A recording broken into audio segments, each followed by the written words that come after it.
Sir ரொம்ப ஃபீவரா இருக்கு sir. எனக்கு ஒரு ஆஃப் டே லீவ் வேணும் சார். கேவலமா நடிக்கிறேன். வார்த்தையை பார்த்தோன்னே கண்டுபிடிச்சுடா நீ நடிக்கிறேன். பா என்னப்பா என்னப்பா ஒரு ஆஃப் டே லீவ் வேணும், அதுக்கு ஃபீவர் அந்த மாதிரி நடிக்கணும். அது உனக்கு கஷ்டமாடா? எனக்கு நடிக்க தெரியலப்பா அளவுக்கு. நான் மட்டும் என்ன பிறகு வைக்கிறேன் என்னடா? கட்டே பொழுது முடிவு பண்ணிட்டேன்னா 60 பேருக்கு நடுவில் நின்ற இடத்துல மயங்கி உள்ள கிளாஸ்ல அத்தனை பேரும் பார்த்து போய் ஆத்தோலேத்தி கொண்டு போய் வீட்டில் விட்டுருவாங்க. ஒருத்தனாலே கண்டுபிடிக்க முடியாத பெர்ஃபார்மன்ஸ் ஆக்டிங் நான் அப்படி இருக்கணும்டா. என் லீவுக்காக என் பாட்டியை 16 வாட்டி கொண்டிருக்கேன். என் தாத்தா இன்னைக்கு செத்துட்டு இருக்கான். பொய் சொல்ல வரணும் உனக்கு. என்ன ஒரு அம்மா நடிப்பா தெரியுமா? பெர்ஃபார்மன்ஸ் அவ கிட்டு கூட போக முடியாது நம்மளால.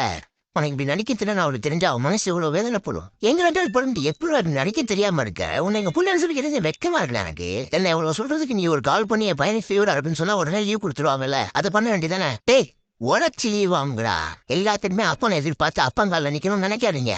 உனக்கு லீவ் வேணும், நீ தான் பெர்ஃபார்மன்ஸை போடணும். சாரிப்பா பூரிப்பா போய் நல்லா ப்ராக்டிஸ் பண்ணிட்டு வா. சரிப்பா. டேய் உங்க அம்மாட்ட எதுவும் போய் நடிச்சு காமிச்சு நிக்காதவா. எதனால என்கிட்ட வந்து பெர்ஃபார்ம் பண்ணி காமி.